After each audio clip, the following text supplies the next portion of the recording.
I just built a fully working AI news application in a single afternoon using Perplexity Computer, and honestly, it has completely changed how I think about staying on top of AI in 2026. And before I get into it, full disclosure right up.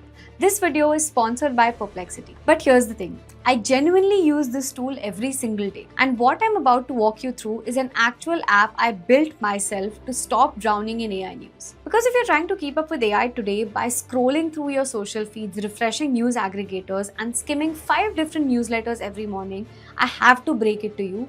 You are not staying informed, you're just exhausted. There's a new model dropped every single day. There's a new framework launching every week.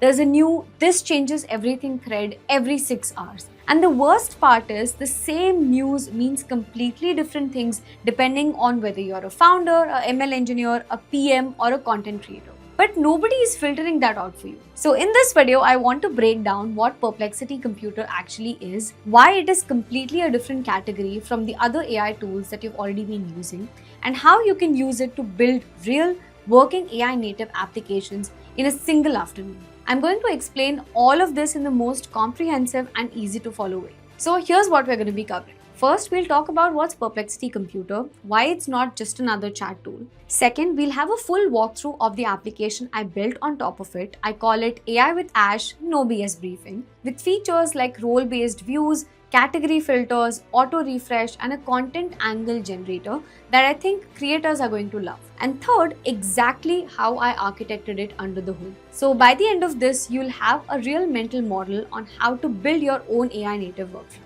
And listen, the leading AI native teams are already shipping these kind of interfaces inside their products. The biggest startups in 2026 are not just wrapping a model in a chat box anymore. They are building a reasoning system that can retrieve, structure, and personalize in real time. So in this video, I want to make sure that you understand what these actually mean better than 95% of the other people posting about AI online. I know the words like orchestration and reasoning models might sound intimidating, but I promise you, by minute 8, you're going to feel like the stuff is obvious. So just stick with me. If you want my video on context engineering as a prerequisite, it's linked in the description if you want to check it out and come back to this. But most likely you will not need it. We're going to be starting from scratch. If you're new to my channel, hi there, I'm Aishwarya Srinivasan. I also go by Ash. I've spent over 10 years working in machine learning and AI. I have a master's in data science degree from Columbia University, and I've been a data scientist at companies like Microsoft, Google, and IBM. And I'm currently co-founding the Gen Academy, which is an AI skill building platform focusing on empowering the next generation of AI builders. Let's first start with the foundation. What is Perplexity Computer? And why am I so obsessed with it right now? Here's the simplest way that I can explain it to you. If a regular chatbot tool is like texting a really smart friend, where you can ask a question and get back an answer in one box, then Perplexity Computer is like hiring a small team of researchers, giving them a brief, and watching them build you an actual tool that runs on its own. It is an orchestration layer, not a chatbot interface. You're not just prompting a model, you're actually designing a workflow. What that means in practice is this. With Perplexity Computer, you can build application interfaces powered by AI reasoning. The system can retrieve live information from the web, it can structure the output the way you want it can refresh itself on a schedule, and it can branch logic based on the user input. And it can do all of that without you stitching together 5 different tools and writing a single line of backend code. Think about how building a workflow used to feel. You would open up one tool for an automation, another for reasoning, a vector database for retrieval, a hosting layer for the front end, and somewhere in between you would write Python glue code to make any of this talk to each other. Perplexity Computer collapses all of this into one place. You describe what you want, the layout, the input, the output, the cadence, and the platform composes the system for you. Here is why this is genuinely different from what we already have. Standard chat tools gives you a one-shot answer. Static dashboards give you yesterday's data. Traditional workflow automation tools are great for triggered tasks, but they cannot reason. Perplexity Computer can do all the 4 at once. It can reason, it can retrieve in real time, it can structure dynamically, and refresh continuously. That combination is what makes it qualify as an AI native instead of AI flavored. People are already using this kind of tooling to build research assistants, daily executive briefings, GTM intelligence systems, market analysis dashboard, internal co-pilots for ops team, content research engines, and startup monitoring systems. I have even seen DevRel folks build sponsor intelligence trackers in an afternoon. I've seen founders build competitor monitoring tools over a weekend. Now, here is where it gets really interesting. Once you understand what the platform can do, the natural next question is, what should you actually build with it? And that's where my own app comes in. Here's how I built this app using Perplexity Computer. First, I started with a detailed prompt where I wrote down exactly what I wanted the app to do. You can make your prompt as detailed as possible or keep it high level and let the model interpret the rest. Here's the prompt I created in a Google Doc. Now, I'm going to copy it, paste it into Perplexity Computer and let it take over. Let's see what happens. Perplexity breaks the task into multiple steps and starts building the application. And just like that, the app is up and running. The coolest part is that you can publish the app directly from Perplexity and share it as a public link with your friends, colleagues, or audience. So, why did I build this in the first place? Honestly, because I was drowning. My whole job is to be on top of what is happening in AI. I run a bootcamp, I work in DevRel at Nebius, I post on social media every day, and I host a podcast as well. And even with all of that, by mid 2025, I genuinely could not keep up with all. There were just too many models, too many launches, and too many threads I had to keep up with. But here is the thing. The problem wasn't a lack of information. It was information overload without personalization. Because the same news, like a new fine-tuning framework launching, means something completely different to a founder than to an ML engineer. A founder wants to know what GTM angle this unlocks. On the other hand, an ML engineer wants to know if it's faster than what's currently in production. And a creator might want to know if there's a hot take here before everybody else can cover it. I wanted a system that could continuously organize and contextualize AI updates for different kinds of people depending on what they care about that day. That's the app I built. Alright, let's actually walk through it. I'll keep this practical so you can see exactly what's possible. The app is called, as I said it, AI with Ash No BS Briefing. And when you open it, the first thing that you choose is your reading mode. There's two of them. The first one is full briefing if you have the time to read every major update with context. Or you have a 5-minute read if you're between meetings and just want to understand the headlines that matter. And then comes the part that I'm most proud of, which is the persona layer. You pick who you are. You have a developer view, you have a non-developer view, you have a founder lens, GTM perspective, or content creator angle. And the entire briefing rewrites itself for that role. Let me give you an example. Say a new open source reasoning model just dropped. As a developer, you would see the benchmarks, the licensing, inference cost, and a quick note on how to swap it with your stack. As a founder, you would see the kind of products that it unlocks, who's likely to be disrupted, and which competitors might move on it. As a content creator, you would see the hottest angles to write about,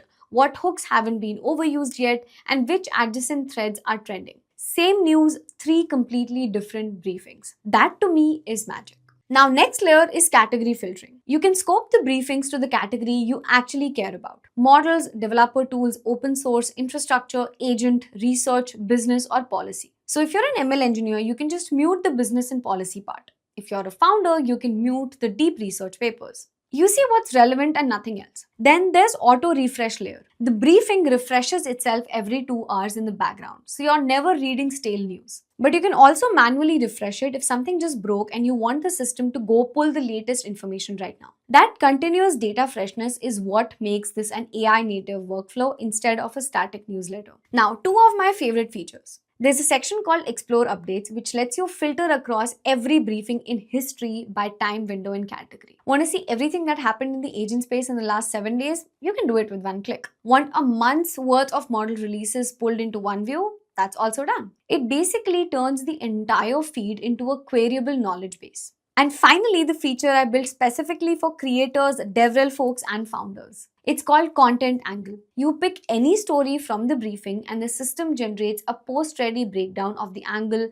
the hook, and the takeaway optimized for social media or a newsletter format. So if your job involves writing about AI, you can go from interesting story to a draft on the screen in under 30 seconds. I'm using this myself every day. What's really cool is that you can connect this with your Gmail or Slack, to get updates right into your inbox. Okay, by now I imagine some of you are thinking, this is cool, but how does it actually get built under the hood? Well, that's the next thing I want to break down. Because if you are a builder, this is where it gets really fun. So let me reward you with the architecture. Here is how I think about the system in layers. At the bottom, you have retrieval. Perplexity Computer pulls live information from the web in real time. So every time the workflow runs, it's working with fresh data, not a cached snapshot. Think of this like the input layer. Without good retrieval, no amount of fancy reasoning matters because the model is just hallucinating on stale context. On top of the retrieval, you have content categorization. The system reads everything it pulls and tags it across 8 different categories that I mentioned: models, developer tools, open source, infrastructure, agents, research, business, and policy. This is where structured output comes in. Instead of getting back a wall of text, every story is shaped into a clean object with category, a headline, a summary, and a source. That structure is what makes the rest of the app possible. Next layer is role-based summarization. This is where the persona magic happens. For each story, the system runs a prompt that rewrites the summary through the lens of the persona that you've picked. A developer prompt stripes out the marketing part and highlights the technical space. A founder prompt zooms out and flags the strategic implications. A creator prompt extracts the angle and the hook. It's same content, just different lens, all happening inside one orchestrated workflow. Now, on top of that, you've got the refresh cadence layer. I configured that workflow to run automatically every 2 hours. But I've also kept the manual triggering so you can force a fresh data pull. This is the kind of thing you simply cannot do inside a normal chat tool. You need orchestration. And then the interface layer ties it all together. The category filters, the mode switcher, the explorer view, the content angle generator. These are not separate applications. These are just different surfaces over the same underlying workflows exposed through Perplexity Computer's dynamic interface system. Here is what I want you to take away from the architecture. The reason this app feels different from a chatbot isn't the model, it is the orchestration. The model is doing maybe 20% of the work. The other 80% is plumbing, which is good retrieval, structured outputs, persona-aware prompt layering, and a smart refresh cadence. If you're building anything AI native in 2026, that 80% is where you should be spending most of your time. Okay, now I want to zoom out for a minute because I think there's something much bigger going on here than just this briefing app. We're entering into a phase where people are not just going to be consuming the same information stream anymore. AI systems are going to contextualize information differently depending on your goal, your role, and what you're working on that week. The era of one-size-fits-all dashboards or newsletters or morning briefings is quietly going to end. What's replacing it is personalized intelligence systems. We need adaptive learning, we need context-aware assistance, we need dynamic AI-native interfaces that reshape themselves based on who's looking at them. Your dashboard is going to look completely different from your CEO's dashboard, not because somebody else has manually built 2 different versions, but because the underlying workflow knows who each of you are and what you need. And here's the part that should excite you the most. The barrier to building these systems used to be enormous. You need a team, you need a backend, you need a front end, you need glue. Now, with tools like Perplexity Computer, a single person with a clear idea can ship a real functioning AI native system in an afternoon. That's a massive shift in who gets to build software in the next phase. If you walk away from this video remembering one thing, let it be this. The future does not belong to people who consume more information. It belongs to people who build the systems that can filter it. Now, if this video got you excited about actually building agentic systems instead of just reading about them, let me tell you about something that I feel you'll genuinely love. As I said, I'm co-founding the Gen Academy with my partner Arvind, and we are building an AI skill building platform with really specific mission. We want to train people to become the top 0.1% AI professionals in the world. Our flagship product is Mastering Agentic AI Certification, which is a 6-week-long bootcamp. And we have built it for both technical builders like software engineers and AI engineers, and non-technical roles like product marketers, product managers, GTM, and sales as well. We've partnered with companies like NVIDIA, Nebius, Pinecone, OpenAI, Levin Labs, Llama Index, Whisperflow, Gamma, AG2, and more. Their teams will be coming in for guest lectures, so you're not just going to be learning from me and Arvind, but you're also learning directly from the people building the tools that you're going to be actually using. The certification is L&D budget eligible at most companies, so you just need to talk to your manager, because most of you can get this fully reimbursed. And specifically for my YouTube audience, there's a special discount. Details are in the description below. If you're a team lead and want to enroll your whole team, my email is also in the description below, so you can reach out to me. If you got value from this video, please do like this video and subscribe to my channel. I post regularly about AI and machine learning content, free resources, deep dive explainers like this one, and pieces of my own career journey as an immigrant building a career in the US. If you have any questions, just drop that in the comments below and I'll be happy to answer. Well, I'll see you in the next one.